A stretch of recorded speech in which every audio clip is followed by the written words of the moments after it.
Hello everyone. तो आज हम लोग क्या करेंगे, एक भिन्न का एक वर्ड प्रॉब्लम सॉल्व करेंगे। यहाँ पर एक लड़की है सीता, जो कि अपनी जेब खर्च का 1/4 भाग चॉकलेट पर, 1/8 भाग पिज़्ज़ा पर खर्च करती है और उसके बाद भी उसके पास 40 रुपये बचते हैं।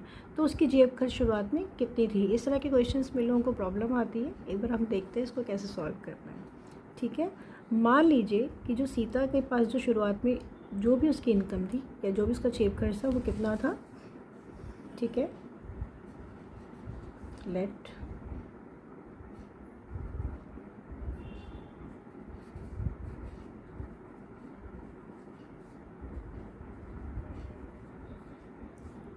ठीक है जी, वो कितना हो गया हमारा x हो गया।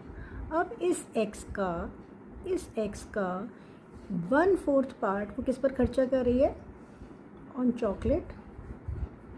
कितना खर्चा किया?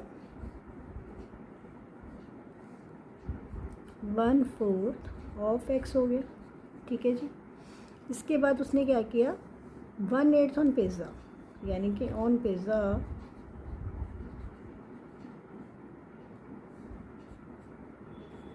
1/4 ऑफ x।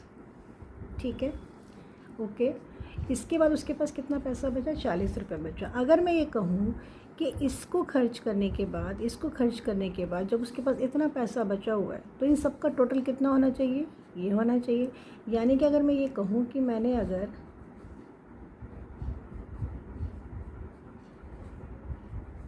और इसमें मैंने इस 40 रुपये को भी जोड़ा तो क्या आंसर आना चाहिए इसका? यानी कि टोटल ये होना चाहिए x के बराबर। ठीक है, कोई दिक्कत नहीं है। अब हम इसको सॉल्व करते हैं। ध्यान दीजिए, तो हम क्या करेंगे, जितनी भी x की टर्म्स होंगी उनको एक साथ ले आएंगे। ठीक है,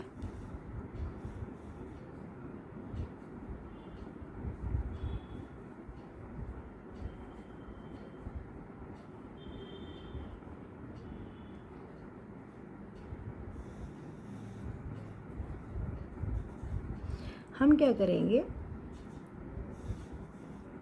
इनका एलसीएम लेंगे। कोई दिक्कत नहीं है। जब मैंने एलसीएम लिया 4 और 8 का तो कितना आ गया हमारे पास? 8 बचा। ठीक है, 4 से गया तो कितना बच गया? 2x बच गया। यहाँ से गया तो कितना हो गया? सिर्फ 1x बचा। यहाँ पर कितना आ गया हमारे पास? 320। 1 से 8 को डिवाइड किया, ऊपर मल्टीप्लाई किया। यहाँ पर कितना आ गया हमारे पास? x बच गया। ठीक है, हम इनको क्या करेंगे? प्लस करेंगे। 3x प्लस में 320 अपॉन में 8 इज इक्वल टू क्या हो गया? x हो गया। अब ये यहाँ पर मल्टीप्लाई करके चला जाएगा तो मैं कह सकती हूँ 3x प्लस का 320 इज इक्वल टू 8x हो गया। ठीक है, अब हम क्या करेंगे, x की टर्म्स को एक साथ ले जाएंगे और ठीक है, तो ये हमारा क्या हो जाएगा? 320 जो है वो हमारा 3x को हम यहाँ ले जाएंगे, वो यहाँ रह गया। यहाँ पर कितना बचा? 8x माइनस का 3x बच गया। ठीक है, अगर मैं यहाँ पर इसको सॉल्व करती हूँ तो ये बन गया 320 इज इक्वल टू 5x हो गया। ठीक है, या मैं कह सकती हूँ कि 5x इज इक्वल टू 320 रह गया है। ठीक है, अब मैंने क्या किया, इसको x की वैल्यू निकालने के लिए यहाँ पर ये क्या हो रहा है? मल्टीप्लाई हो रहा है। यहाँ क्या हो जाएगा? क्या हो जाएगा? डिवाइड हो जाएगा। तो x की वैल्यू क्या रह जाएगी? जब मैं इसको डिवाइड करूँगी तो ये आ जाएगा 64, यानी कि 64 रुपये। यानी कि जो उसके पास जो पॉकेट मनी थी वो कितनी थी? That was 64 rupees.